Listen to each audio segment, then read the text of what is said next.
KVK3 அஸ்ட்ராலஜரின் காலை வணக்கம். இப்போ ஐபிஎல் மேட்ச் 2024 பொறுத்த வரைக்கும் முற்றிலும் ஜோதிட ரீதியான கணிப்பு தான். இலவசமாக தான் வீடியோ பதிவு பண்ணுறேன்.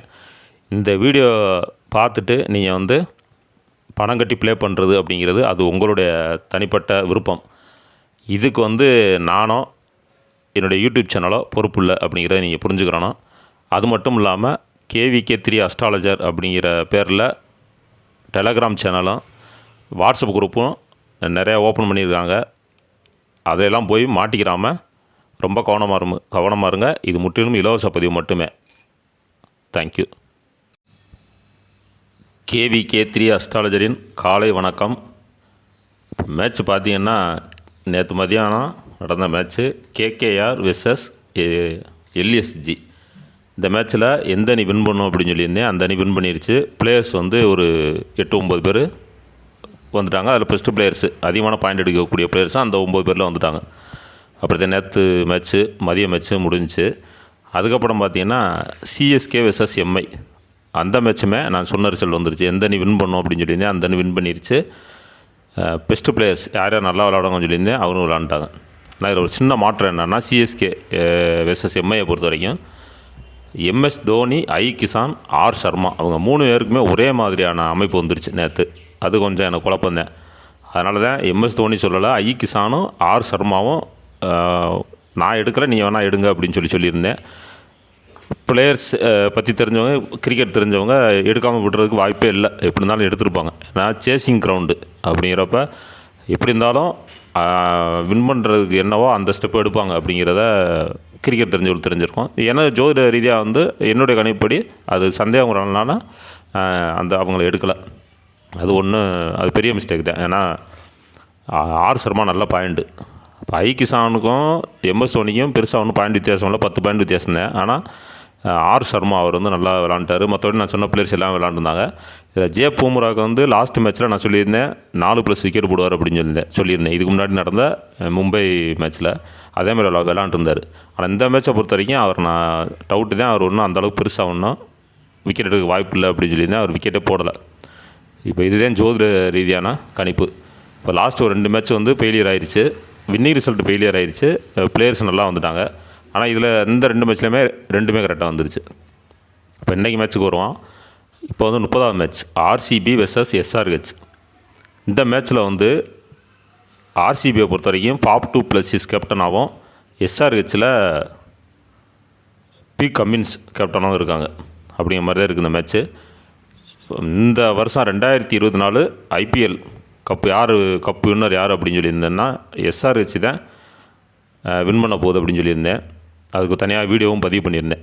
அதில் என்ன பண்ணிட்டேன்னா RCB கேப்டன் P. கமின்ஸ் அப்படின்னு சொல்லிட்டேன். அது இந்த மாதிரி ரெக்கார்டிங் பண்ணுறது ஏன்னா கொஞ்சம் குழப்படிதான். ரெக்கார்டிங் நானே பண்ணி இந்த மொபைலில் எல்லா ஒர்க்கும் நானே தான் பண்ணுறேன். எனக்கு டைம் கிடைக்கல. அதனால் கொஞ்சம் சில வார்த்தைகள் முந்தி வரும். அதெல்லாம் ஒன்றும் பெருசாக கண்டுக்கிற வேணாம். இப்போவும் பாருங்கள், இப்போ வீடியோ போட்டுட்டு திரும்ப டெலிட் பண்ணிட்டு இந்த வீடியோ மறுபடியும் பதிவு பண்ணுறேன். ஏன்னா அதில் ஒரு 5 நிமிஷத்துலேருந்து ஒரு 7 நிமிஷம் வரைக்கும் ஆடியோ கேட்காம இருந்திருக்கு. நிறையா பேர் கமெண்டில் போட்டதுக்கப்புறம் நான் கரெக்டாக தானே இருக்குது, நான் ஆரம்பத்தில் பார்த்துட்டு அதே கரெக்டாக தானே இருக்குன்னு சொல்லி தான் அப்புறம் இடையில போய் அந்த டைம் போட்டிருந்தேன். 5 நிமிஷத்துலேருந்து 7 நிமிஷம் வரைக்கும் சவுண்ட் இல்லை, ஆடியோ இல்லைன்னு. அதனால தான் திரும்ப டெலிட் பண்ணிவிட்டு மறுபடியும் ஏற்றுறேன். இப்படியெல்லாம் இருக்குது. ஏன்னா அது செக் பண்ணுற கூட எனக்கு நேரம் இல்லை. அதெல்லாம் நீங்கள் புரிஞ்சுக்கிறோன்னா. இப்போ பார்த்தீங்கன்னா இன்றைக்கி என்ன நட்சத்திரம் அப்படின்னு பார்த்தோம்னா புனர்வூச நட்சத்திரம். புனர்வூச நட்சத்திரம் 3ஆம் பாதம் அதாவது சந்திரன் மிதுனத்திலே நிற்கிறாரு. ஃபஸ்ட் இன்னிங்ஸ் முடிகிற வரைக்கும். செகண்ட் இன்னிங்ஸ் முழுவதும் சந்திரன் கடகத்துக்கு வந்துடுறாரு. அப்போ இன்றைக்கி சந்திரன் மாறுது. அதுக்கப்புறம் லக்கணம் பார்த்திங்கன்னா இன்றைக்கி 3 லக்கணம் வருது. ஃபஸ்ட் இன்னிங்ஸ் துலாம் லக்கணத்தில் 45 நிமிஷமும், விருச்சிக லக்கணத்தில் 45 நிமிஷம் நிற்கிது. அதுக்கப்புறம் பார்த்திங்கன்னா செகண்ட் இன்னிங்ஸ் விருச்சிகத்தில் 1 மணி நேரமும் தனுசு லக்கணத்துக்கு போயிடுது. 30 நிமிஷம் போய் நிற்கிது. இப்போ 4 லக்கணம் வருது இன்றைக்கி. 3 லக்கணம் வருது. சந்திரன் மாறுறாரு. நட்சத்திரம் 2 பாதம் போகுது. குரு. இந்த மாற்றம் தான் இன்றைக்கி. இது கொஞ்சம் வித்தியாசமாக இருக்கும். மேட்ச்சு க்ளோஸாக போகலாம், அல்லது ஒன் சைடு மேட்சாக போகலாம், இல்லைன்னா அதிகமான ஸ்கோர் வரலாம், இல்லை ஸ்கோரே இல்லாமல் போகலாம். இப்படி ஒரு குழப்படி தான் இந்த மேட்சை பொறுத்த வரைக்கும். இந்த மேட்சுடைய ரிசல்ட் நான் சொல்கிறேன். ஆனால் இருந்தாலும் 30% மட்டும் எடுத்துக்கிறங்க, இல்லாட்டி 50-50 எடுத்துக்கிறங்க. அந்த ரிசல்ட்டை 50% உங்கள்கிட்ட விட்டுறேன் இந்த மேட்சை பொறுத்த வரைக்கும். அடுத்த மேட்ச்லாம் என்னென்னு பார்ப்போம். ஏன்னா இன்றைக்கி ஏகப்பட்ட மாற்றங்கள் இருக்கிறதுனால நான் ஒன்று சொல்லி நீங்கள் அதை வேறு மாதிரி புரிஞ்சுக்கிட்டு எதில் போய் சிக்கலில் மாட்டிக்கிறாமல், அதாவது டீமாக போடுறவங்க ட்ரேடிங் பண்ணுறவங்களுக்கு சொல்கிறேன், பணம் கட்டி ப்ளே பண்ணுறவங்களுக்கு. அதனால் கொஞ்சம் யோசனை பண்ணிக்கிறேங்க இந்த மேட்சை பொறுத்த வரைக்கும். இருந்தாலும் எனக்கு தெரிஞ்ச விஷயத்த நான் சொல்லிடுறேன். ஆர்சிபியை பொறுத்த வரைக்கும் ஃபஸ்ட்டு பேட்டிங் பண்ணால் விராட் கோலி அவர் வந்த உடனே அவுட் ஆகலாம், இல்லைன்னா நின்றுக்கிட்டாருன்னா ஒரு 15 ஓவர் வரைக்கும் கூட நிற்கிறதுக்கு வாய்ப்பு இருக்குது இன்றைக்கி. Faf du Plessis, W Jacks, R Patidar, D Karthik, V Vijaykumar, A Deep இவங்கெல்லாம் எடுத்துக்கலாம். ஆர்சிபி ஃபஸ்ட்டு பேட்டிங் பண்ணால். எஸ்ஆர்ஹெச்சை பொறுத்த வரைக்கும் T Head, A Sharma, A Markram, H Klaasen, அதுக்கப்புறம் P Cummins, B Kumar, J Unadkat, T Natarajan இவங்கெல்லாம் எடுத்துக்கலாம். அப்போ 15 பேர் சொல்லியிருக்கேன். விராட் கோலி கொஞ்சம் டவுட்னு சொல்லியிருக்கேன். ஒரு நின்றுக்கிட்டாருன்னா நல்ல பாயிண்ட், அதாவது எல்லா பிளேயர்ஸையும் விட அதிகமான பாயிண்ட் எடுக்கக்கூடிய வாய்ப்பும் இருக்குது அவருக்கு. அதையும் பார்த்துக்கிறோம், புரிஞ்சுக்கிறோங்க. இப்போ எந்த அணி வின் பண்ண போகுதுன்னா, ஃபஸ்ட்டு பேட்டிங் பண்ணுற டீம் ஆர்சிபி ஃபஸ்ட்டு பேட்டிங் பண்ணி எஸ்ஆர்ஹெச் ஃபீல்டிங் பண்ணாலும் சரி, இல்லை எஸ்ஆர்ஹெச் ஃபஸ்ட்டு பேட்டிங் பண்ணி ஆர்சிபி ஃபீல்டிங் பண்ணாலும் இன்றைக்கி வின் பண்ணக்கூடிய டீம் எஸ்ஆர்ஹெச் தான். அதாவது பி கம்மின்ஸ் அவருடைய தலைமையில் உள்ள டீம் தான் இன்றைக்கி வின் பண்ண போகுது. எஸ்ஆர்ஹெச் ஃபஸ்ட்டு பேட்டிங் பண்ணி ஆர்சிபி ஃபீல்டிங் பண்ணால் மேட்ச் க்ளோஸாக போகும். ஆர்சிபி ஃபஸ்ட்டு பேட்டிங் பண்ணி எஸ்ஆர்ஹெச் ஃபீல்டிங் பண்ணால் மேட்ச் க்ளோஸாக போகுது, ஆனால் ஸ்கோர் வரும். ஆர்சிபி நல்ல ஸ்கோர் எடுத்துரும். அப்படி தான் இருக்குது இன்றைக்கி மேட்ச்சு. இப்போ எஸ்ஆர்ஹெச்சை பொறுத்த வரைக்கும் டி ஹட்டு இவர் எப்படின்னா, எஸ்ஆர்ஹெச் ஃபஸ்ட்டு பேட்டிங் பண்ணால் டி ஹட்டு வந்தவுடனே அவுட் ஆகிற மாதிரி இருக்கும். அப்படி இல்லை நின்றுக்கிட்டாருன்னா நல்ல ஸ்கோர். ப்ளஸ் அவர் இன்றைக்கி பவுலிங் வாய்ப்பு கிடைக்கலாம். அப்படி இல்லைன்னா கேட்ச் நிறையா பிடிப்பார். அப்படி தான் இருக்குது. அதே மாதிரி தான் விராட் கோலிக்கும் வந்தால் நல்லா விளையாடுவார், அப்படி இல்லைன்னா அவுட் ஆயிடுவார். அவரும் இன்றைக்கி என்னென்னா கேட்ச் அதே 2க்கும் மேற்பட்ட கேட்ச் பிடிக்கிறதுக்கான வாய்ப்புகள் இருக்குது. இப்போ 2 பேரையும் நல்லா கவனமாக கேட்டுங்க. அதுக்கப்புறம் ஏ சர்மா, ஏ மார்க்ரம், என் குமார் ரெட்டி இவர் லாஸ்ட் மேட்ச்சில் நான் சொல்லியிருந்தேன் நல்லா விளையாடுவார்னா, ஆனால் அவர் லைனப்லேயே வரல, அது யாருமே எடுக்க மாட்டாங்க. நான் சொல்லியிருந்தேன் அன்றைக்கி அவர் 90 பாயிண்ட்டை நம்ம எடுத்துருந்தார். அவருக்கு இன்றைக்கி நல்லா இருக்குது. அதுக்கப்புறம் பார்த்திங்கன்னா A Samad, P Cummins, B Kumar, J Unadkat, T Natarajan. அதாவது எஸ்ஆர்ஹெச்சை பொறுத்த வரைக்கும் பேட்டிங் பண்ணாலும் ஃபீல்டிங் பண்ணாலும் பவுலர்ஸ் ஃபுல்லாக எடுத்துக்கிறங்க, நல்லா இருக்குது அவங்களுக்கு. இப்போ ஆர்சிபி ஃபீல்டிங் பண்ணும்போது Virat Kohli, W Jacks, R Patidar, G Maxwell அவர் இது வரைக்கும் ஐபிஎல் ஆரம்பிச்சுட்டு ஒன்றும் சிறப்பாக அவர் ப்ளே பண்ணலை. இன்றைக்கி ஒரு வாய்ப்பு அவருக்கு இருக்கலாம், விக்கெட்டாவது போடுவார் அப்படிங்கிற மாதிரி இருக்குது.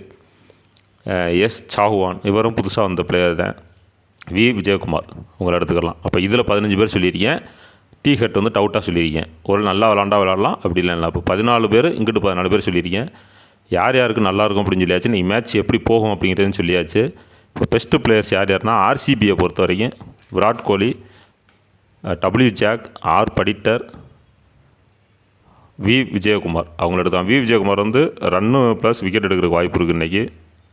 எஸ்ஆர்ஹெச்சை பொறுத்த வரைக்கும் T Head, A Sharma, A Markram, அதுக்கப்புறம் P Cummins, B Kumar, J Unadkat, T Natarajan இவங்களை எடுத்துக்கலாம். மொத்தம் 11 பேர் சொல்லியிருக்கேன். ஆர்சிபி வெர்சஸ் எஸ்ஆர்ஹெச் இன்றைக்கி விளையாடக்கூடிய மேட்ச்சில் 11 பேர் பெஸ்ட்டு பிளேயர்ஸாக சொல்லியிருக்கேன். இதிலேருந்து 8-9 பேர் கட்டாயம் வந்துடுறாங்க. வின்னிங் ரிசல்ட்டு மாறுறதுக்கு வாய்ப்பு இல்லை. சதம் அடிக்கக்கூடிய பிளேயர்ஸு 2 பேர், அதாவது யாரை நான் டவுட்டுன்னு சொல்லணும் அவங்களே சதம் அடிக்கிறதுக்கான வாய்ப்பு இருக்குது. விராட் கோலி ஆர்சிபியை பொறுத்த வரைக்கும், எஸ்ஆர்ஹெச்சை பொறுத்த வரைக்கும் டி ஹெட்டு, அப்படி இல்லைன்னா அதிகமான பாயிண்ட் எடுக்கக்கூடிய பிளேயர்ஸ் அப்படி கூட வச்சுக்கலாம். இன்றைக்கி நட்சத்திரம் 2 ஒரே நட்சத்திரம் தான், 2 பாதம். சந்திரன் இடம் மாறுறாரு. லக்கணம் 3 லக்கணம். இது வரைக்கும் 2 லக்கணம் தான் வந்துக்கிட்டு இருந்துச்சு. இன்றைக்கி 3 லக்கணம். இனி வரக்கூடிய மேட்சஸில் பூரா இப்படி தான் வரும். கொஞ்சம் கவனமாக தான், இன்னும் போக கவனமாக தான் பார்க்குற மாதிரி இருக்கும். இன்றைக்கி அதிகமாக பாயிண்ட் எடுக்கக்கூடிய பிளேயர்ஸ் எதில் இருப்பாங்கன்னா, பவுலரில் அதிகமான பாயிண்ட் எடுக்கக்கூடிய பிளேயர்ஸும், பேட்ஸ்மேன் அதில் அதிகமான பாயிண்ட் எடுக்கக்கூடிய பிளேயர்ஸ் இருப்பாங்க. அப்போ நீங்கள் அதிகமான பாயிண்ட் எடுக்கக்கூடிய பிளேயர்ஸ், பெஸ்ட்டு பிளேயர்ஸ் எதில் சூஸ் பண்ணணும் அப்படின்னா, பவுலர், அப்புறம் பேட்ஸ்மேன். ஆல்ரவுண்டருக்கோ விக்கெட் கீப்பருக்கோ அப்படி ஒன்றும் சிறப்பு இல்லை. அதிகமான பாயிண்ட் எடுக்கக்கூடிய பிளேயர்ஸ் இது 2லேயும் வருவாங்க. அதை தொடர்ந்து ஃபாலோ பண்ணிக்கிறங்க. அப்புறம் இன்னொரு தகவல் என்னென்னா, இப்போ 28 நாள் ஆயிடுச்சு நம்ம ஐபிஎல் ஸ்டார்ட் பண்ணி. 28 நாள் நெருங்கிக்கிட்டு இருக்கோம். இதில் கிட்டத்தட்ட என்னுடைய சேனலில் 22 லட்சம் வியூவர்ஸ் தாண்டி போய்கிட்டு இருக்குது. இந்த ஐபிஎல் மேட்சை பொறுத்த வரைக்கும் 15,000 மணி நேரம் வியூஸ் போயிருக்கு, அவ்வளோ நேரம் பார்த்துருக்காங்க நம்மளுடைய வீடியோவை. அதுக்கப்புறம் 4000 சப்ஸ்கிரைபர் புதுசாக வந்திருக்காங்க. லாஸ்ட்டாக வந்து 6125 நம்ம இருந்துச்சு. இப்போ 10,000 சப்ஸ்கிரைபரை தொட்டு போய்கிட்டு இருக்கோம். இன்னும் இருக்கக்கூடிய மேட்சஸ்லாம் அந்த ஆள் கூட்டிகிட்டு தான் வரும்.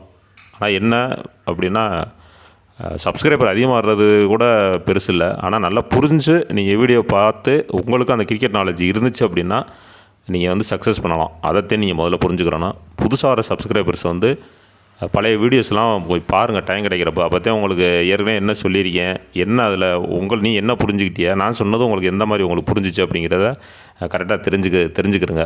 சப்ஸ்கிரைபர் நிறையா வர்றது ஒரு ஆர்வமாக இருந்தாலும் நீங்கள் நல்லா புரிஞ்சுக்கிறணும். அதுதான் எனக்கு தேவை.